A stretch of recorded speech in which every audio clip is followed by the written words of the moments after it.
to get into this extremely exciting game, or at least what we're expecting to be. It could be that they just roll this to a 60-minute, honestly. That's never gonna happen between these two guys. Yeah, but I mean, the thing that makes me say it specifically for Flamengo is that they've played this game calculated. If they don't see weakness in Red Kalunga, then I think that we get them playing that patience game, waiting for Red to show holes, and Red are going to have their own difficult time finding team fights that favor them, as they do take away the Akali that did go all the way through last time. Talia also the last takeaway, leaving Flamengo with their choice of jungler, and it looks like they want Graves. I mean, Talia, Olaf, and Graves right now. That's the term for it. There's still Lilia and Hecarim on the table. They're sort of second tier coming through here, so there are options as well. And Rid's bans are interesting because Talia, Pantheon, Olaf, those are all meta picks. Nothing targeted here. It's just flat out OP, and Senna snuck through. We saw Senna getting banned the first two games, and it's going to be Rid picking that up. It's not the Jinx, but I'm already a little excited because we've seen what happens when Titan gets strong ADCs here. And Gragas as well is, I think, a really, really nice pickup. We saw Gragas last game, very difficult to punish in the top lane, and Guigo, somebody who already provides an incredible amount of utility in team fights, is really going to be able to push his own agenda around that team fight central that Red Kalunga is known for. Orianna Aphelios, though, answering back on the other side, I think they feel comfortable in team fights, my friend. Yeah, just maybe, Queen of Teamfights, Orianna, Aphelios, highest or most picked ADC, but who Red's answering back. So they're going toe to toe here. It's not as if the teams are, willing to say, okay, I'll let you have team fights. I'll look for global pressure. They pick up Azir for Avenger almost immediately here, and that is going to be able to match 200 years of design experience because the Emperor's had thousands of years of ruling experience here. I think that might be our first Azir of CBLOL. Correct me if I'm wrong, RMC, but I don't think we've managed to see this champion yet, or at least not see it to great success. Avenger going to be able to play the teamfight control as well. We are really doubling down on this, but I want to see Azir's laning phase in the new season. Will be our first Azir of CBLOL. You are right on that, Tia. And right now, Azir's laning phase is actually not too bad. They've reduced the cooldown on his shifting sands there on his soldiers, pardon me, tripping over my words there. And when you pair that with that Comet, he actually has quite a bit of poke in lane and can sort of dominate a lane even before the team fight starts. So that's really, really solid. We are seeing the Aatrox ban coming through. So they're removing some of the team fight potential off the table for the side of Guigo there. There is still the Yone. There is still the Ergot we've seen him dominate on, though I don't know if that's a safe pick into Parang. The Gangplank and Thresh being removed by the side of Red as well. I'm actually surprised we see the Aatrox ban. Respecting the flex of the Gragas, I do think he's a very strong top lane position right now, as you can probably tell, but there it is. The jungler locked in is going to be Gragas, likely going to the top side, unless we're getting some really crazy stuff with Gragas support. We could, and you know what? Udyr top has Udyr top been played? I want to say that I think it was the LEC pulled off an Udyr top. Wow. So I feel like it's a possibility. I really wouldn't expect to see it though coming from Red. I think Guigo on the Gragas should still look pretty good. I mean, Guigo's a really solid top lane player, and Flamengo has let their top lane pick all the way to the end here. They now know odds are it's a Gragas, but they can't confirm it. So they're going to have to blind pick to a certain extent here. Are they going to try and counter a potential flex? I think you try and counter the Gragas here. You take something universally strong that Parang can play and is known for. Jace, a really solid option in that camp, and it will be the lock-in.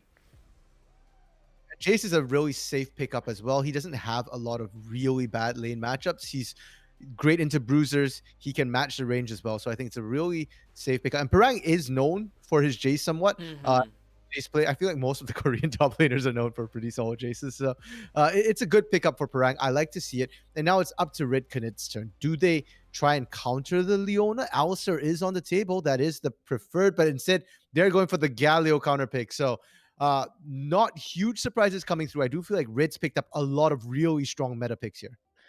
They have, and they've given a lot of safety to themselves as well, with a huge front line with Jojo, Jojo, Aegis, and Guigo on Gragas.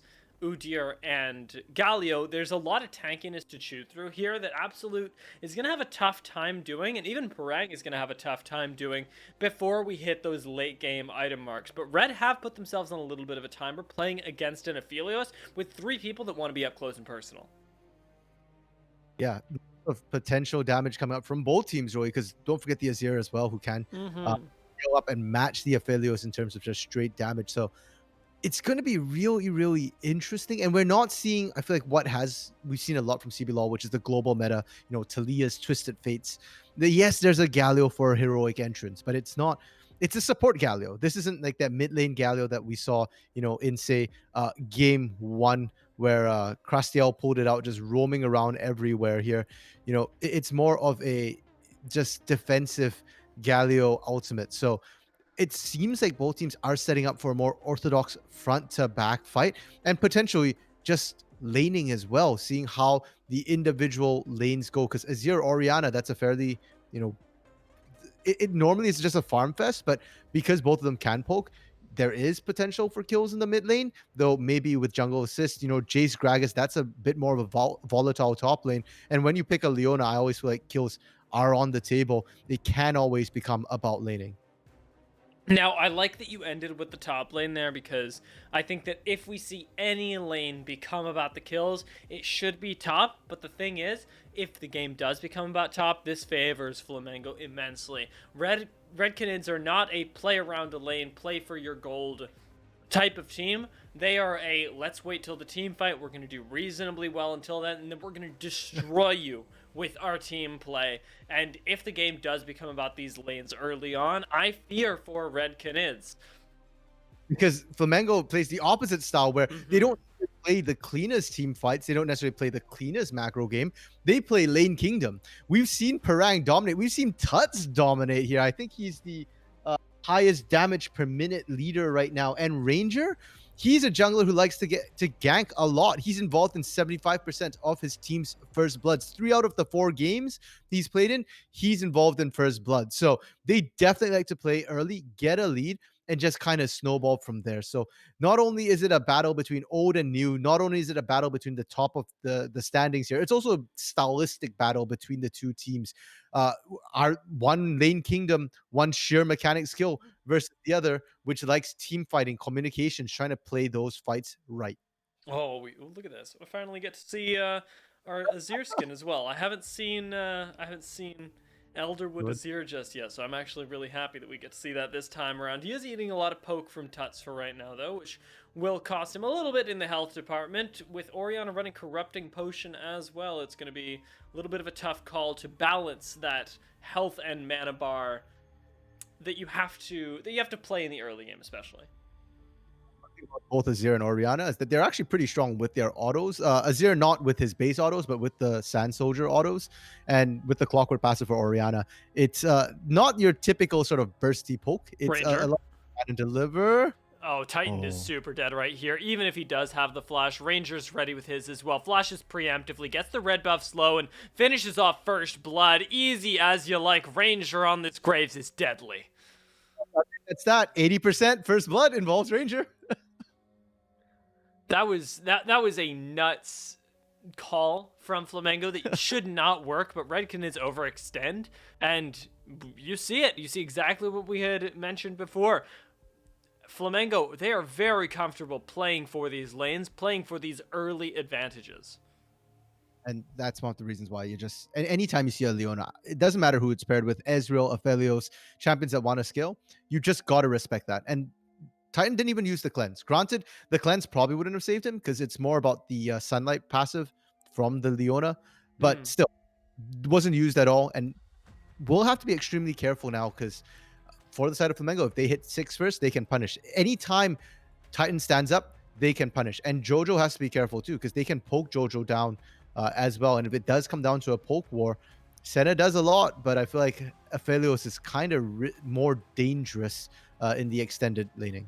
Yeah, we'll see. It depends on what guns he gets, but I overall agree with you right now. The person who's really dangerous in laning is the very man we see on our screen right now. Parang up against Guigo right now is giving him the time of his life, up just about 10 CS with a wave crashing under tower as well. Gets to move away, find himself a little bit more time, a little bit more pressure on the map, especially because Avenger is actually handing it to Tuts. That's such a big important point for Red right now, is to have a winning lane because your bot lane just kind of got stomped. Top side, Parang, the Jace, that is a bit of a counter matchup. Like I said, Jace doesn't have really bad lanes, and because it is melee versus range as well, he's really and yeah, this is what I'm talking about, right? Like with the buff to the Azir Q, with the Comet mastery as well, Keystone for Azir, he can actually poke a lot in lane. So Azir is not as weak as he used to be in lane. People think Azir loses lane. Not necessarily anymore. In fact, he can absolutely dominate. They found Titan. Yeah, speaking of domination, let's find out what exactly is happening to Titan right now. He's not allowed to CS, that's for dang sure. As Absolute and Redbird do take that one to him. Redbird will always go for these engages. This man's a monster, especially on the Leona, and I'm surprised that we don't see that taken away from him. That's a 1v1 too. Like Absolute didn't even auto. That was just straight Redbird zoning Titan with just all the skill damages that he had. So Titan not having a fun one. And it only gets worse once they hit 6. That's going to be really, really scary. Gravitum right now is your real catch for Absolute, the thing that lets you double down on the Leona CC, but once she gets her own, man, the suffering never ends. Avenger and Tuts, though, going toe-to-toe once again in this mid lane. This time, Tuts has the backup of Ranger, should he want to continue going aggressive. But this is an interesting opt for Ranger, choosing to push in the mid lane, maybe trying to get priority on this Infernal Dragon, and it does work. Yeah. Ranger wasn't even trying to gank there. If anything, as a mid laner, I can tell you, my jungler just roams by like that and takes my CS. I ain't happy about it, but that's in solo queue. We're here in organized play, so it had a purpose. They do have to be careful though, still a little bit, because they are getting collapsed on here. It is a 4v4. This is where Redkin is strong. They teleport in, and the taunt is there. Redbird's the focus right now, but Aegis is in the pit. Doesn't manage to find the Dragon. Avenger gets picked off on the side by Parang, who has shown up, and Redkinids are trapped in the Dragon pit. Executed summarily. Flamengo find the Drake, and they find the kills. Oh, they just herded them into the pit there, and Red didn't even try and run away. They just willingly went in there with a team which is not as strong in the early game. You don't have anything to match to Jace. Your Senna is behind, and Aegis has been rather a non-entity in the game so far. He's just been power farming up, so really rough for them. And here we go again. You get to see Guigo comes in. Great. He's not 6 yet. Can't really do anything, and so they go in. You get Ranger, but Ranger got the Dragon. That's his job. Fight's over. Parang comes in. They just clean up, and just everybody gets caught in there, goes down. Great start to Flamengo, and we talked about Lane Kingdom. It's starting to happen a little bit here. Yeah, and the Azir that you mentioned so crucially was not able to be involved in that fight. Avenger not able to just walk through Tuts. It's not something that Azir is known for. It's kind of crazy. But if we want to see Red managing these fights, they've got to at least start together, and Flamengo demonstrate that they are comfortable picking you apart.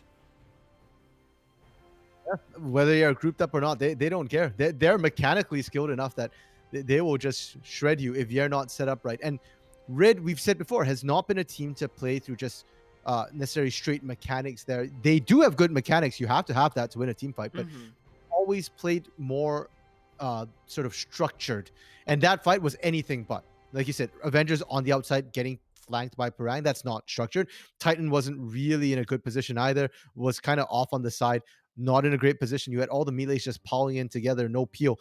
That's not at all how Red wants to play, likes to play, or excels at playing. Classic Redbird right here, roaming up to the mid lane, just going aggressively trying to take down these wards, but more importantly, threatening the very life of Avenger, who's being zoned off of CS right now. Speaking of being zoned off CS, I missed you, Titan. Titan actually not getting zoned off as badly in the 1v1. Oh, Aegis is here. Yeah, I'm not sure. This is a 3v2, so you don't want to take this as Flamengo. Instead, letting the wave push all the way in. You have vision on Aegis right now, though, and look at what Ranger goes. Why not? I mean, they actually don't have vision, so they don't. The control ward doesn't quite stretch far enough, so they don't know that there is vision for red here. But even if there is, it's a difficult contest because they have to walk into this, and Oriana has Shockwave available, so you have to walk into that, which is kind of risky. And look at there we go. Parang's here. He shoved in Guigo. Guigo can't reinforce. They have numbers advantage. Even with the actual people there to contest, the lanes are not in a state where Vision is not in a state where red can contest. They might not even be able to contest this, as now Ranger is looking for the kill onto Guigo. They've got a lot of burst here. Guigo, nice cask, serves up Parang, and Parang doesn't have the flash either, gets eliminated by Titan cross map. Excellent from Red. They're starting to show a bit of signs of life here, but they do have to be careful. Redbird stepping up aggressively, finds Titan again. Doesn't have the level 6 yet, so the double lockdown won't come in. Instead, it is Absolute and Redbird both taking big chunks on their way out here. Titan sustain really is something to behold. Even have to blend cleanse either, just kind of soaked up the CC, was fine with it because, as you said, Redbird's not yet 6, no solar flare available. The guns weren't right either for Absolute. He had Gravitum and I believe Severum there, so it's like life steal, a little bit of slow, but not the team fighting guns he wanted necessarily. So they'll have to reset. I expect Redbird to maybe go back to base here. Is level 6 now, but it's kind of unhealthy, and then if he comes back from base full health, they can then hopefully cycle through the guns and then look for another fight. He had Gravitum, enough said. Aphelios does not really enjoy fighting with Gravitum, unless it's that he needs to be engaging. I've seen Titan do it a few times, but it is not a look that he's known for. Whereas this is certainly a look that Flamengo are known for, is topside focus. It goes wrong one time, well, that's not the end of the world. They come right back, drop what looks to be the Rift Herald here as Ranger channels that, and now Guigo needs to back away. He's got backup on the way, though, so this could be a fight for Red Canids if they can find the angle. Oh, and Aegis are here as well, so they know that the dive is potentially here, and they'd rather just hit it off at the pass. Good, solid call from them, because any longer, and I think Parang Ranger might have dived that with collateral damage, with the burst from Jace in his melee form as well.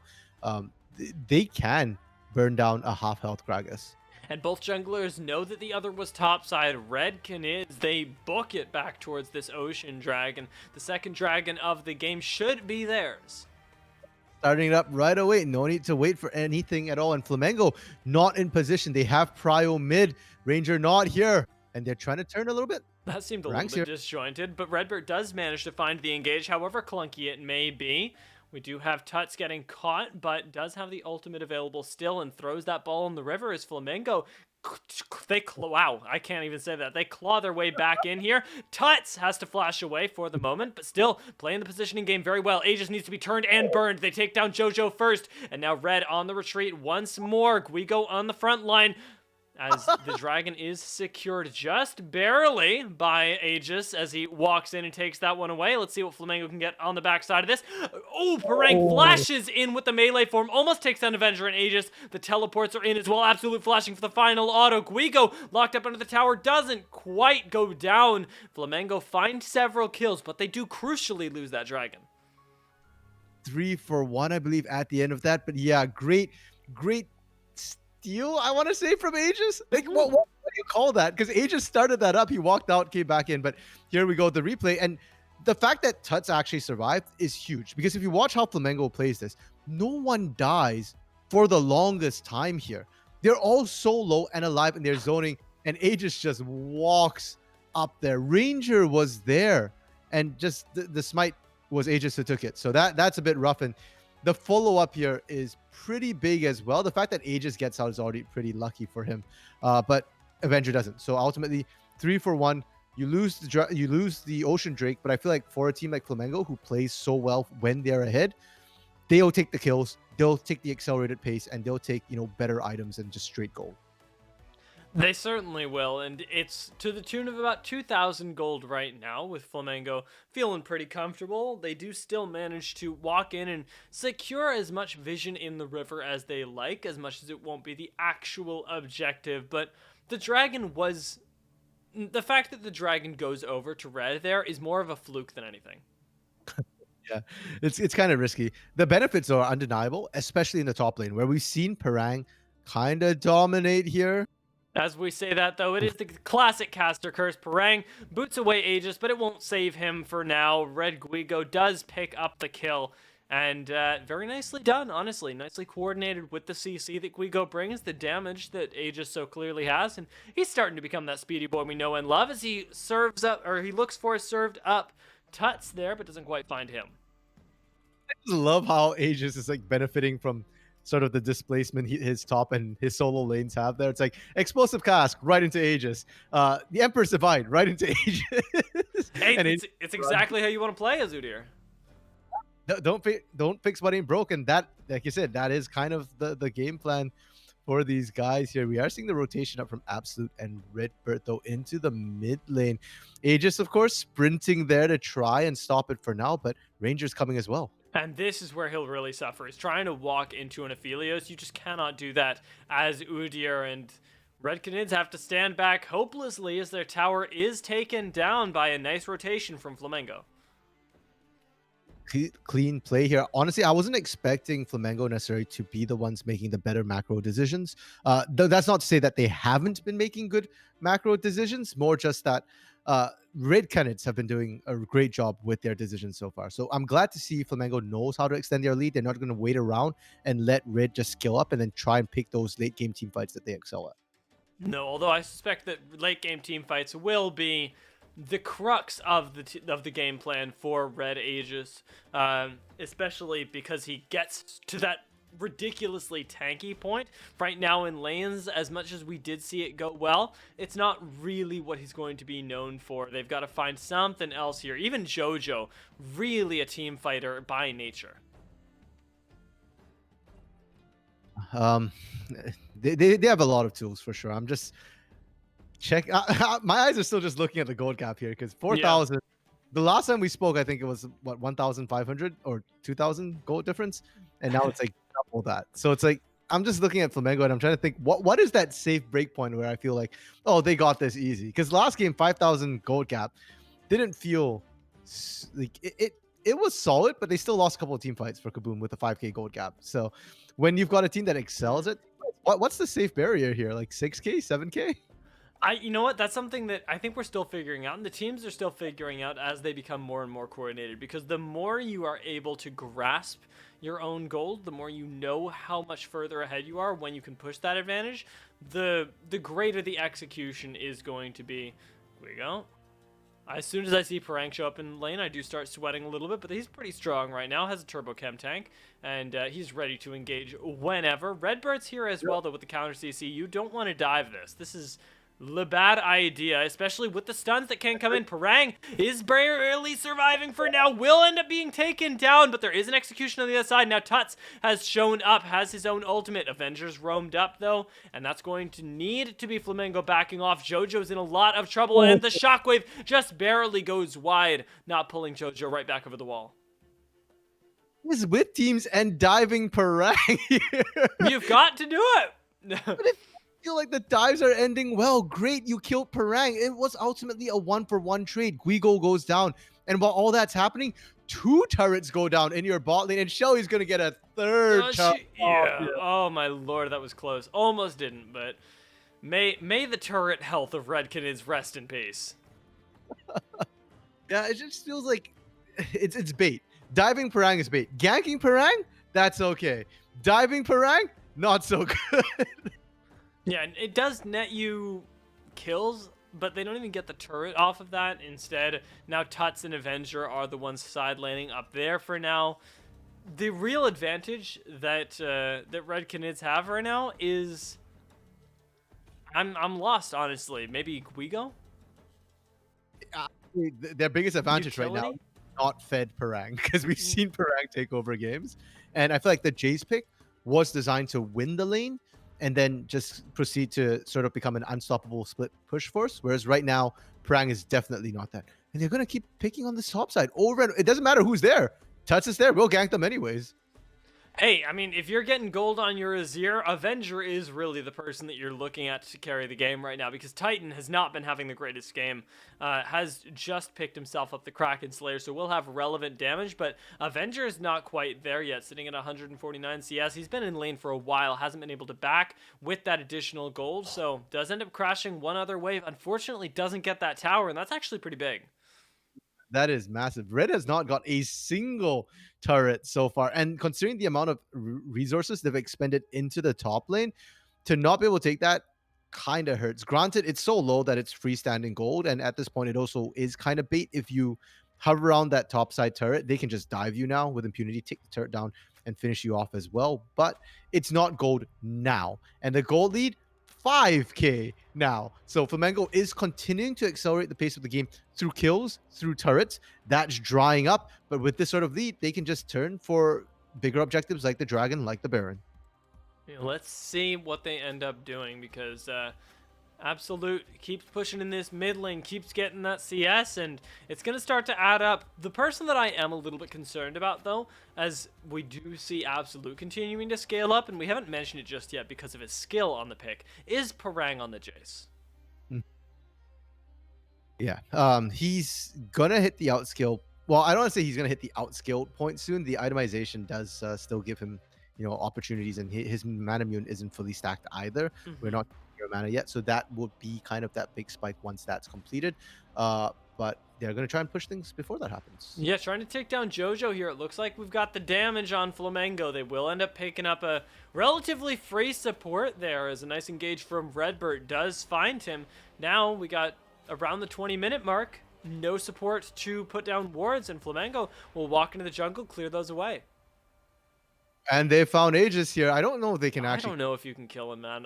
This is rough at best. Redbird burns his flash, responded to by Aegis, and that's the trade that you'll take. And Guigo coming in here. Flash body slam. The cask, though, knocks Absolute away, and that's going to be the end of your pick on Red Canids. You don't have a dragon up, and you've got no vision to play with either. Absolute does manage to survive. Thank his lucky stars for doing so. Yeah, that was a beautiful flash from him to reposition right before the cast gone down. Now they're turning the tides. Yeah, Ranger once again has so much damage, wants to find a kill, but he overcommits, gets shut down by Avenger, and they're now under their own tower as well. Avenger does end up going down here. It is an even fight so far, with Red Canids having 3 members to respond here, but they've got no damage. Avenger and Titan both off the rift. That first of all was a great play from Avengers. The Shurima shuffle into his own passive Sun was absolutely massive. That was played to perfection. But they only walk away with a 2 for 2. So if you do everything right and you still don't win the fight, that's a little bit concerning here. And that's, I guess, the power of a 5K gold lead. We've seen it before. Guigo. I think this might be Guigo going down. There's a lot of damage here. Nice cask saves his life, though, and the man's playing with that older experience now. Yes. So Guigo just turned 20 this week in the last was a day or two ago.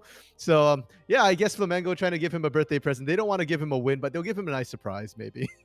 Yeah, I mean, they're going to continue serving up surprises to the rest of the roster as well. They're not stopping anytime soon. Redbird shows up, but Aegis doesn't quite go down. Now Jojo's in the team fight, and Avenger has got the damage. Doesn't get hit by the shockwave, and that's down. They're dealing with Redbird in the backside, and finally everybody will turn back, but Redbird's still alive. Now Parang has shown up and just deletes Titan. Avenger still putting out damage, but has to run away. Flamengo, they survived for so long, and Red Canids go down. Parang gets traded back, but that is all she wrote. Flamengo can turn now onto the Baron, and they are unanswered. Oh man, Parang with the emote spam as well right before he went down. And Flamengo, they just turned it on. I was thinking Aegis did such a good job baiting for so long, but Redbird, not to be outdone, sat in the middle of, what was that, 3-4 members there for the longest time, survives it all, buys enough time for Parang and Absolute to arrive. And yeah, Flamengo, we talked about their lane kingdom, and they are not relinquishing that crown anytime soon. This is gonna sound unrelated. I know, RMC, just give me a second. Somebody buff Unbreakable Will. Because the fact that Leona has that ability on basically, well, a basic ability, is rough for me to watch. I'm a big fan of the Alistair. I like when he gets picked, but my lord, Unbreakable Will is worthless compared to Eclipse. Praise the sun god, man. Dude, it feels so rough every time I see this happen. Titan eats a huge chunk, and that is not going to feel much better. He has not had the greatest game right now, and I don't even mean that as like Titan is playing badly. He just isn't getting to play the game. To be fair, a lot of the fights are breaking out without Titan being present. Titan already using the Dawning Shadows, I feel like, to great effect. We've seen some cross map plays already. I think the first kill that Titan got was from a cross map play, but Senna doesn't want to necessarily get into these pitch fights. Senna wants to poke you down because she's not an auto attack based ADC here. She's got range. She wants soul stacks, and she wants to be able to pick her fights when she wants them. And right now, she doesn't get to do that because Parang's poke forces them to engage. If they sit back and let Parang poke, look at what he's doing to Titan. Look at what he's doing to Avenger. Yeah, and he's going to continue doing it right now. Aegis needs to get out of here. He's got a lot of speed. He's a pretty fast boy, but Tuts seemingly almost just as fast here, and he's got the backup of two other members. Nice Gale Force. Ranger could be able to finish this one off. Gets the slow there, but Aegis still miraculously alive and does go down to the collateral damage. I was hedging my bets. I think Ranger was like not sure what the execution threshold was, so he was just kind of like, "Wait, I think he's there. I think he's there." And finally, probably could have done it earlier, but ultimately does finish it off there. And we're back to the siege once again with the Baroned up minions. Redbird just does not care. He sees Senna approaching and goes, I got it. Because, I mean, look at it. Flamengo, they're taking apart Red Canid's base as if they've got like several L wrenches in their pocket. This does not stand up to them. And there's nothing Red Canids can really do while the Baron buff is still ticking. So one more wave. They just need to clear one more wave here, and then maybe they can look to engage. One thing I should note is Guigo did build the chem tank. This is not that Sunfire, Aegis, Gragas here. He can look for flanks. He can try and get some engages, and his explosive costs have been fairly on point this game. Titan's half health, by the way, and that's not going to be comparable to the turret that has already gone down. Parang wants to be the focus here for Red Canids. Does manage to get the knockaway on Aegis for now and might be able to survive, even thinking about turning it back, but Redbird goes in the middle of two now, and Parang dueling out Aegis on the backside isn't going to be quite enough. We do have the heroic entrance channeled in the middle of the fight, but Avenger whiffs the Shurima shuffle. Aegis gets taken down in the back line. Ranger flushes forward for the final auto on Guigo, and now it is a 3v5. That fight was so spread on. They were winning everywhere. Redbird goes in one more time. Titan is so low right now. Avenger gets taken down, but Parang, you can see him fishing for this along the side there. Doesn't get the shock blast, but might pick off Jojo in the meantime. Sidesteps the punch, and that is going to be the support falling down. He's looking for the shock blast. Not going to find it, unfortunately, or even if he does, won't take down Titan at this point, but the game will satisfy Parang for now as they do walk away with the win, and Flamengo cement themselves as the strongest team in CBLOL.